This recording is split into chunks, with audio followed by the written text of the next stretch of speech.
Hello students, I welcome you all to the third lecture of this lecture series in VR, taking Campbell Biology 11th editions for solutions of chapter number 6, and today we are gonna take up concept check 6.3.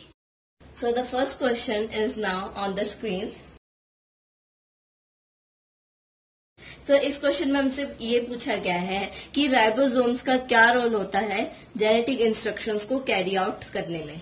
So ribosomes translate the mRNA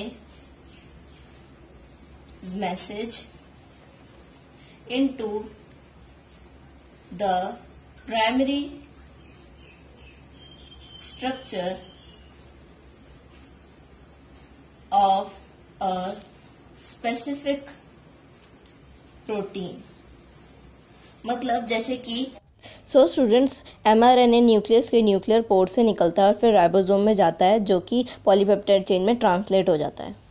मतलब primary structure उनका बनता है protein का. तो ये role है ribosome का polypeptide बना जेनेटिक इंस्ट्रक्शंस में. न्यूक्लियर पोर्ट से जो mRNA होता है वो राइबोसोम में जाता है और फिर वो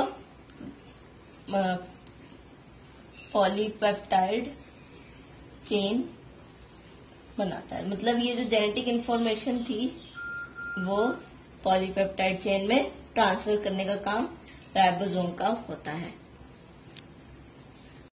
So the next question is now on the screens. तो इस क्वेश्चन में हमसे न्यूक्लियोलाई का मॉलिक्यूलर कंपोजिशन और उसका फंक्शन पूछा है. तो न्यूक्लियोलाई को सिंगुलर में न्यूक्लियोलस बोलते हैं और ये न्यूक्लियस में प्रेजेंट होता है. ये सर्कल आप देख रहे हैं सेंटर में, ये होता है न्यूक्लियोलस. जब हम इसको इलेक्ट्रॉन माइक्रोस्कोप के अंदर देखेंगे तो हमें ये एक mass of densely stand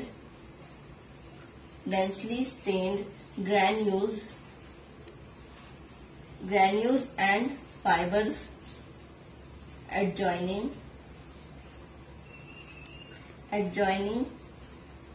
part of chromatin.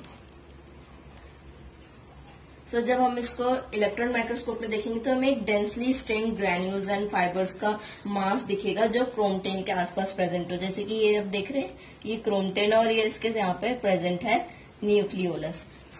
इसका जो फंक्शन है, इसका फर्स्ट मेन फंक्शन है डीएनए इंस्ट्रक्शंस को यूज करके ये बनाता है राइबोसोमल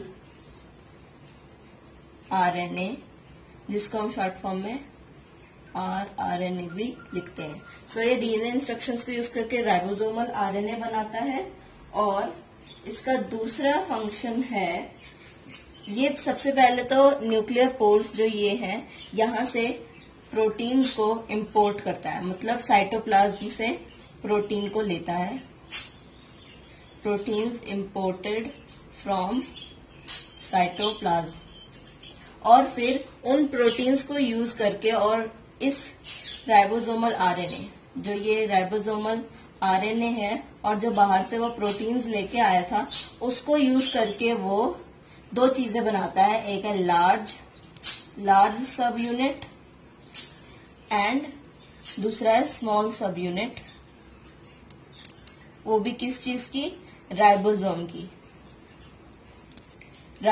की वो लार्ज सब यूनिट और स्मॉल सब यूनिट बनाता है, जो कि फिर न्यूक्लियर पोर से एग्जिट कर जाती है और फिर वो साइटोप्लाज्म में जाके फिर से असेंबल हो जाती है.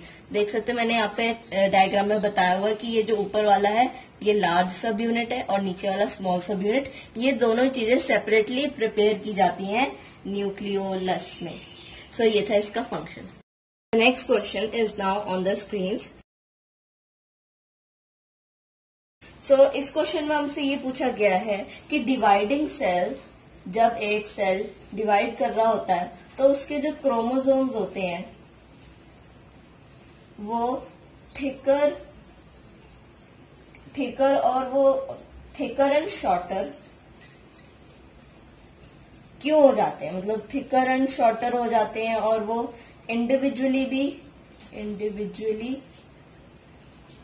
सीन हो जाते हैं लाइट माइक्रोस्कोप में। मतलब क्रोमोसोम लाइट माइक्रोस्कोप में भी दिखने लगते हैं जब एक सेल डिवाइड हो रहा होता है। मैंने यहाँ पे एक नॉन डिवाइडिंग सेल बनाया है, इसमें क्रोमोसोम क्रोमटेन मटेरियल के फॉर्म में रहता है, लेकिन जब डिवाइडिंग सेल होता है तो ये क्रोमटेन मटेरियल पास आ जाता है, थिकर हो जाता है और शॉर्टर होके वो लाइट माइक्रोस्कोप में भी दिखने लगता है।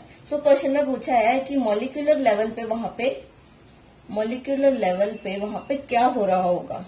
सो मॉलिक्यूलर लेवल में वहां पे बॉन्ड्स बन रहे होंगे, बॉन्ड्स आर फॉर्मिंग, वहां पे बॉन्ड्स बन रहे होंगे जिससे जो मॉलिक्यूल्स हैं और जो सारे केमिकल्स हैं वो आपस में पास आ रहे हैं, क्लोजर आ रहे हैं और वो थिकर बनते जा रहे हैं ताकि वो इंडिविजुअली भी अब दिखने लगे।